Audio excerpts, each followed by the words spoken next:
Good morning, my dear students. The chapter number 3, our changing earth, was going on. The first topic we have covered in the previous class, that was the continental drift theory, the plate tectonic theory, by which we can understand the present day locations of the continents and the oceans. Right now, in this class, we learn what are volcanoes. Volcanoes are that opening places that allows the molten magma, lava, hot molten rocks to enter on the earth's surface from the inner part of the earth. Right volcanoes जो हैं वो opening areas हैं as defined as the opening in the earth crust पर वो opening areas हैं जहां से molten magma जो पिघला हुआ लावा है वो बाहर आता है अर्थ सरफेस के अंदर से, interior of the earth surface के अंदर से। राइट वोल्केनोज में जो है सभी जो मोल्टन मैग्मा के साथ साथ कई टाइप्स के जो सॉलिड रॉक्स भी होती हैं, मोल्टन रॉक्स भी होती हैं, गैसेस भी इसके साथ जो है अर्थ क्रस्ट पर आकर जो है वो सॉलिड फॉर्म में कन्वर्ट हो जाती हैं।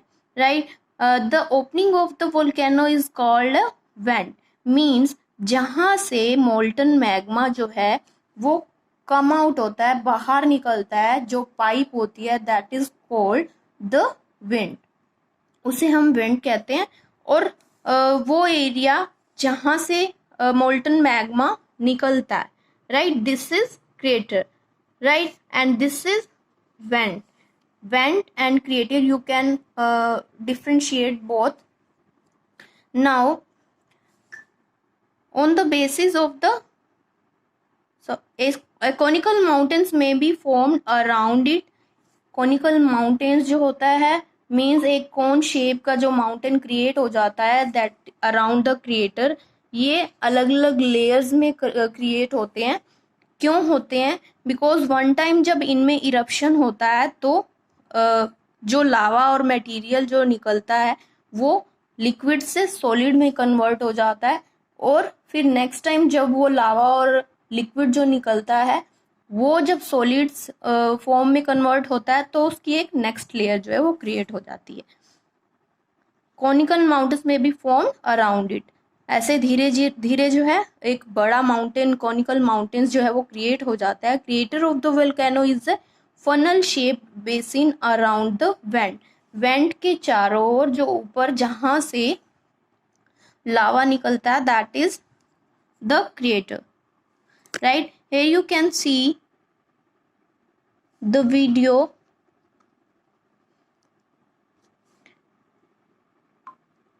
Right, this is the volcanic eruption. Lava जो है अर्थ सरफेस से बाहर निकलता है एक विस्फोट के साथ, जिसे हम वोल्केनिक इरप्शन कहते हैं।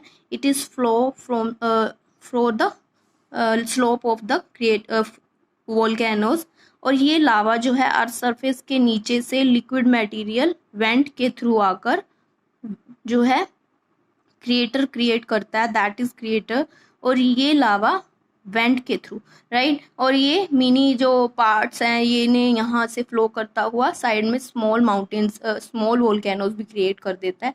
और मोस्ट ऑफ द वोल्केनोज जो हैं वो कहाँ से कहाँ होते हैं? जहाँ हमने प्लेट टेक्टोनिक्स की थी, जहाँ प्लेट्स हैं, राइट, जहाँ पर अर्थ प्लेट्स जो हैं वो डिफरेंट पार्ट्स में डिवाइड है, उसके अलोंग, उसके साथ साथ देखो जब एक बार इरप्शन होता है तो इससे फ्लो करते हुए एक लेयर बना देता है वोल्केनो के चारों ओर, और नेक्स्ट टाइम जब भी वोल्केनो इरप्शन होता है तो नेक्स्ट जो है वो लेयर क्रिएट हो जाती है। On the basis of the nature, frequency or of eruptions, volcanoes are classified into three types. There are three types of volcanoes. First is active volcano, second is dormant volcanoes, and third is extinct volcanoes. Right? Active volcanoes are called living volcanoes because इनमें जो eruptions होता है, volcanic eruptions जो होता है वो frequently होता रहता है, टाइम टू टाइम होता रहता है। Right. Active volcanoes are also termed as living volcano. इसे लिविंग वोल्केनो भी कहते हैं. इरप्शंस जो होता है फ्रिक्वेंटली होता है और इन इरप्शंस में गैसेस, एशेज, लावा, रॉक्स जो हैं वो अर्थ सरफेस पर यानी क्रस्ट पर जो है वो सॉलिड फॉर्म में कन्वर्ट होती रहती हैं. A belt of such active volcanoes where it is located around the Pacific ocean and it is called the ring of fire. Pacific ocean जो है वर्ल्ड का सबसे बड़ा ओशन पैसिफिक ओशन, उसके चारों ओर जो बेल्ट हमें मिलती है that is the ring of fire. यहाँ मोस्ट ऑफ द वोल्केनोज जो हैं वो सिचुएटेड हैं. And some famous volcanoes of examples of active volcanoes are Mount Etna in Italy and Barren Island in the Andaman Sea is also a active volcano. Right. Second volcano is dormant volcanoes. Dormant volcanoes means sleeping volcanoes. Sleeping volcanoes क्यों कहते हैं? After one eruptions they sleep. मतलब सो जाते हैं means वहाँ eruption नहीं होता है. So it is called the sleeping volcanoes. Those volcanoes which have not erupted from a long time. एक eruption के बाद जो है long time तक वहाँ पर कोई विस्फोट नहीं होता, कोई वोल्केनिक इरप्शन नहीं होता. They are also termed as sleeping volcanoes. Mountain Vesuvius in Italy. Here mountain Vesuvius in Italy is a dormant volcanoes. Example of dormant volcanoes and become destructive when they come to life. और ये dormant volcanoes कई बार जब active होते हैं, जब इनमें eruption होता है तो ये लार्ज स्केल पर जो है डिस्ट्रक्टिव कर देते हैं. मीन्स कई जगहों पर जो है इनसे लॉस होता है. Last one is extinct volcanoes means dead volcanoes. That volcanoes once they erupt but never in future they erupted, but it is not mean कि वो कभी eruption उसमें होगा नहीं. right. वो वोल्केनोज जिसमें एक बार वोल्केनिक इरप्शन होता है, एक बार विस्फोट होता है, उसके बाद कभी भी उसमें वोल्केनिक इरप्शन नहीं हुआ, बट इसका मतलब ये नहीं कि इन फ्यूचर भी नहीं होगा. एक्सटिंक्ट वोल्केनोज आर इनएक्टिव, इसलिए इन्हें क्या कहते हैं हम? Dead volcanoes. Examples are Kilimanjaro in Africa and Rainier in the USA. Both are the examples of extinct volcanoes.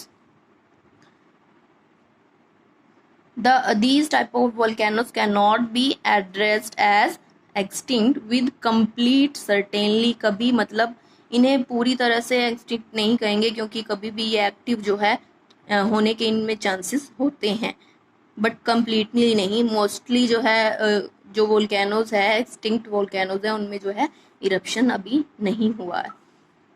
Distribution, अगर हम वर्ल्ड मैप में इनका डिस्ट्रीब्यूशन देखें तो मोस्ट ऑफ द वोल्केनोज जैसे हमने एक्टिव वोल्केनोज किए हैं, the ring of the fire, first belt is the ring of the fire, the circum Pacific belt that is called, and it encircles the Pacific ocean. Pacific ocean के लगभग चारों ओर जो है ये वोल्केनोज की belt हमें मिलती है, इसीलिए इसे हम क्या कहते हैं? Ring of the Pacific, ring of the fire. Most volcanoes are located in the Andes in the South America and the Rockies in the North America. Andes and Rockies both are the mountains in the North America and the South America. और ये जो mostly हैं ये Pacific ocean के eastern side की ओर पड़ते हैं, क्योंकि नॉर्थ अमेरिका और साउथ अमेरिका पैसिफिक ओशन के ईस्टर्न साइड है और रॉक जो है वो वहीं है. In the world map I will show you the mid-world's mountain belt. It consists of the extinct and dormant volcanoes that lies along the Mediterranean Sea. Mediterranean Sea is middle part in the north part of the America. It consists of the extinct and dormant volcanoes. और इन belt में, second belt में extinct और dormant type के volcanoes मिलते हैं, और ये belt जो है हिमालय माउंटेन तक भी जाती हैं. Here you can see the both questions. Which forces acts in the interior of the earth? That is endogenic forces. We have already learned what is endogenic. Internal part में create होती है, and exogenetic जो है वो earth surface पर. And Mount Vesuvius is a dormant volcano. On the world map, you can see here, this is Pacific Ocean, both side of the map. If it is a globe, you can easily identify the Pacific Ocean, and this belt is along with the north, east and west side of the Pacific Oceans. Here is the Rocky Mountain, and in the South America, both mountains, Rocky Mountains and the Andes mountains है. Okay, next earthquakes we will start in the next class. Thank you, students. Have a nice day, and try to do your exercise yourself. Okay, bye bye.